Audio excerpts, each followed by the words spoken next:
Press conference में शिरकत की। आपको ये बताना चाह रहा हूं कि आज हमारे साथ भागीदारी परिवर्तन मोर्चा के कन्वीनर जनाब बाबू सिंह कुशवाहा साहब और रामचरण कश्यप साहब भी हैं और डॉक्टर अयूब साहब हैं जो पीस पार्टी के अध्यक्ष हैं, सदर हैं। और हम तमाम ने मिलकर ये फैसला लिया है कि भागीदारी परिवर्तन मोर्चा जहां पर पीस पार्टी के कैंडिडेट रहेंगे उन पीस पार्टी के कैंडिडेट की हम सपोर्ट करेंगे और वैसे ही पीस पार्टी जहां पर भागीदारी परिवर्तन मोर्चा के प्रत्याशी होंगे वहां पर वो अपनी सपोर्ट करेंगे। मैं जनाब डॉक्टर अयूब साहब का बेहद शुक्रिया अदा करता हूं कि उन्होंने और उनकी पार्टी ने फैसला लिया है और इंशाल्लाह हम सब लोग मिलकर आगे इस चुनाव में मिलकर काम करेंगे ताकि उनकी पार्टी के प्रत्याशी और भागीदारी परिवर्तन मोर्चा के कैंडिडेट्स को कामयाबी मिल सके।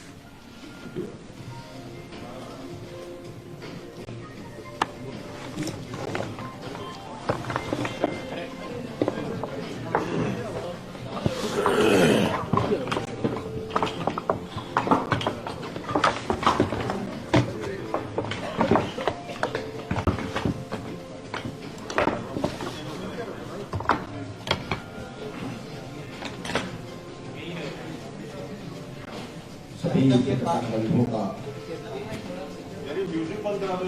खैर मकदम और स्वागत करता हूँ। मुझे आज खुशी है कि हम सभी ने आपस में सहयोग करके एक मजबूत विकल्प देने की कोशिश की है और ये कुछ फैसला लिया है कि भागीदारी मोर्चा के जहां प्रत्याशी होंगे हमारे प्रत्याशी नहीं रहेंगे वहां पीस पार्टी उनका समर्थन करेगी और जहां पीस पार्टी के प्रत्याशी होंगे वो भागीदारी मोर्चा उसमें समर्थन करेगी। ये हम सभी ने फैसला लिया है और मैं समझता हूं कि आने वाले 2022 के चुनाव में हम मजबूत विकल्प की तरह से उभरेंगे। जो भी अभी जो बचा हुआ है सीटें जहां चुनाव होना है और इसी फैसले के साथ मैं समझता हूं कि हम लोग एक मजबूती के साथ चुनाव में आएंगे इंशाल्लाह। आपकी पार्टी के कितने उम्मीदवार? अभी टोटल उम्मीदवार तो अभी होने हैं, अभी फैसले नहीं ले सकते और मुझे लगता है कि करीब 50 के आसपास पीस पार्टी के उम्मीदवार अभी हैं। डॉक्टर साहब, राष्ट्रीय ओरमा काउंसिल से आपने इत्तेहाद किया था, उस इत्तेहाद का क्या हुआ? जो नहीं, वो अभी बताया हमने ना कि जो हमने कहा हमारे प्रत्याशी जहां नहीं रहेंगे उसमें हम लोग जो गठबंधन है उसमें हम लोग साथ में हैं और जहां प्रत्याशी हमारे नहीं रहेंगे वो हम लोग समर्थन। आरसीओ के नुमाइंदा के तौर पर आप यहाँ शामिल हुए हैं जी पार्टी? डॉक्टर साहब इस पार्टी की तरफ से इधर हैं, हम सब ने ये बैठ के तय किया है कि जहां भागीदारी परिवर्तन मोर्चा के प्रत्याशी नहीं होंगे पीस पार्टी के प्रत्याशी होंगे। हमारे भागीदारी परिवर्तन मोर्चा के नहीं होंगे तब पीस पार्टी के होंगे, वहां हम भागीदारी परिवर्तन मोर्चा में जो सम्मिलित हमारे घटक दल हैं पीस पार्टी के कैंडिडेटों का समर्थन करेंगे और जहां पीस पार्टी के नहीं हैं हमारे मोर्चे के हैं वहां पीस पार्टी के साथ ही समर्थन करेंगे। आज की प्रेस कॉन्फ्रेंस का मकसद यही है। बाकी फर्स्ट फेज में सेकंड फेज में डॉक्टर साहब के जो प्रत्याशी थे तो हम लोगों ने इंटरनली बात कर ली थी, आपको हम सूचित नहीं कर पाए, आपको हम नहीं बता पाए। अब आगे के जो फेज हैं उस फेज में ऐसा हमारा चलेगा, ये हम लोगों ने बैठ के तय किया है। अध्यक्ष जी, 2 चरण के मतदान हो चुके हैं, अब बचे हुए जो है चरण उसके लिए होने हैं, लेकिन इतने देरी से फैसला क्यों लिया गया?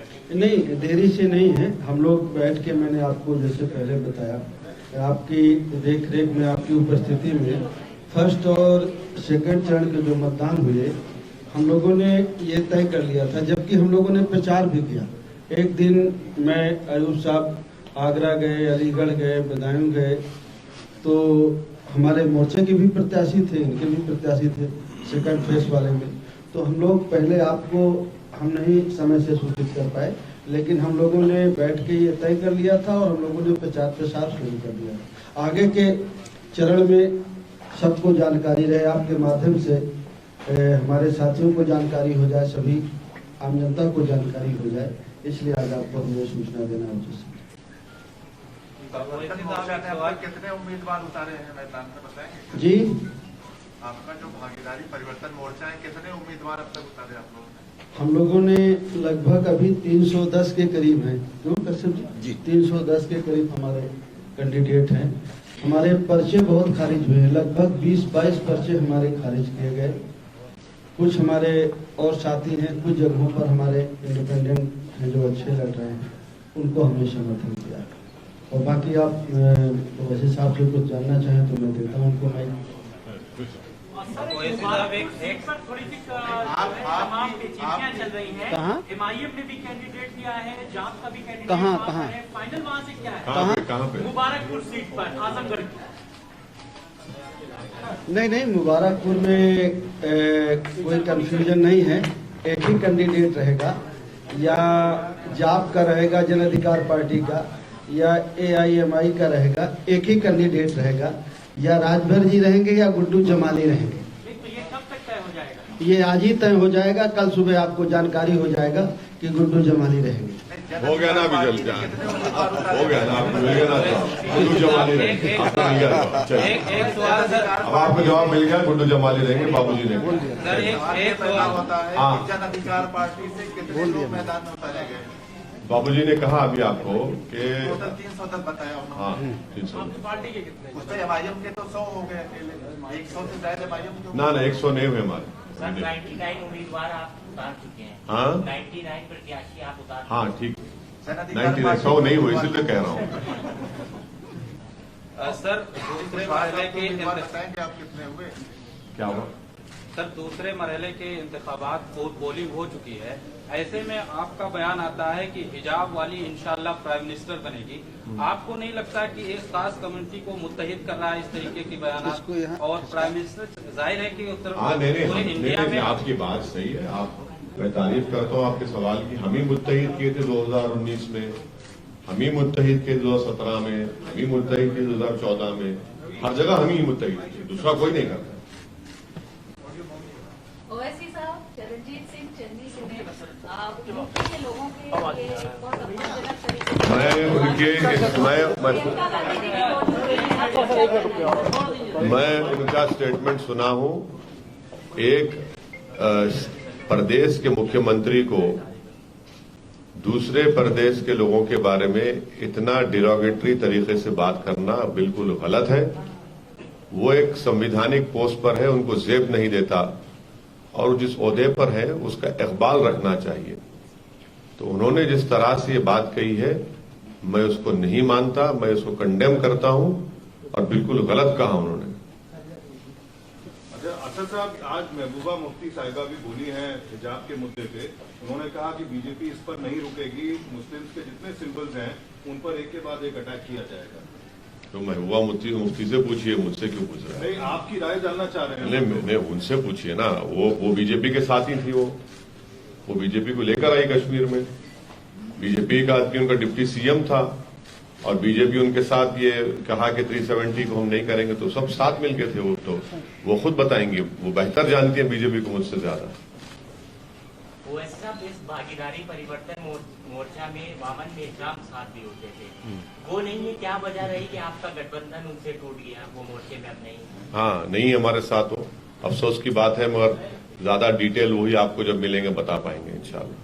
जी, मुख्यमंत्री जी लगातार एक शब्द का इस्तेमाल कर रहे हैं, गर्मी का। कह रहे हैं जो हमारा विपक्ष है, ज्यादा अगर होगा तो हम गर्मी निकाल देंगे, जून में भी हम गर्मी निकाल देंगे। हाँ, वो मौसम वैज्ञानिक एक्सपर्ट है, तो मुझे यकीन है कि वो माने पूरे विश्व में अगर क्लाइमेट चेंज हो रहा है, तो मैं तो अपील करूंगा कि आइंदा जब वर्ल्ड क्लाइमेट कॉन्फ्रेंस होगी तो मुख्यमंत्री को वहां पर बुलाया जाए। वो बताएंगे, देश को, पूरी दुनिया को ज्ञान देंगे कि क्लाइमेट चेंज क्यों हो रहा है, फॉसिल फ्यूल से हो रहा है या जबान से हो रहा है, बता देंगे।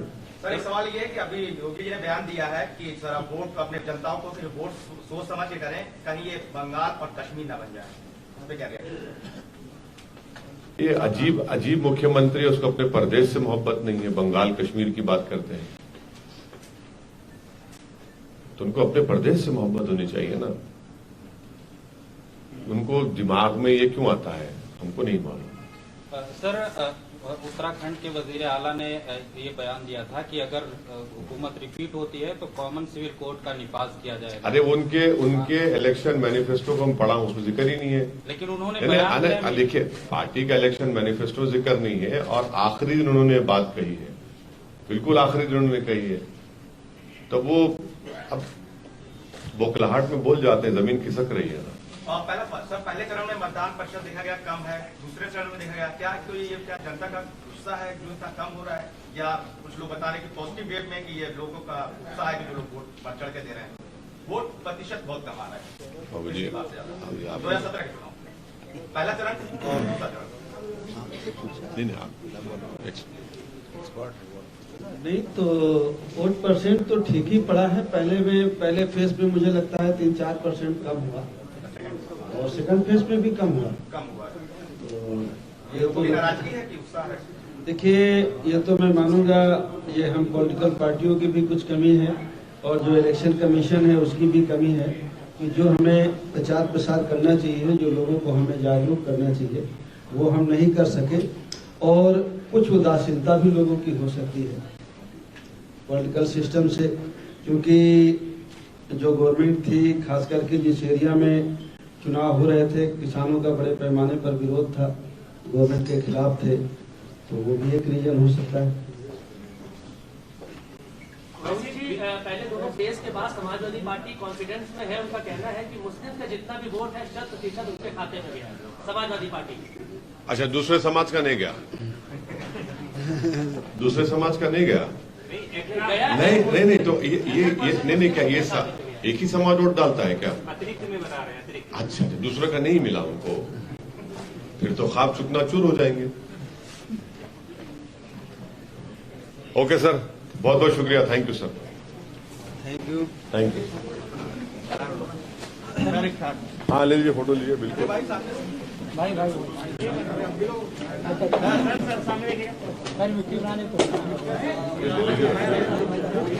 भाई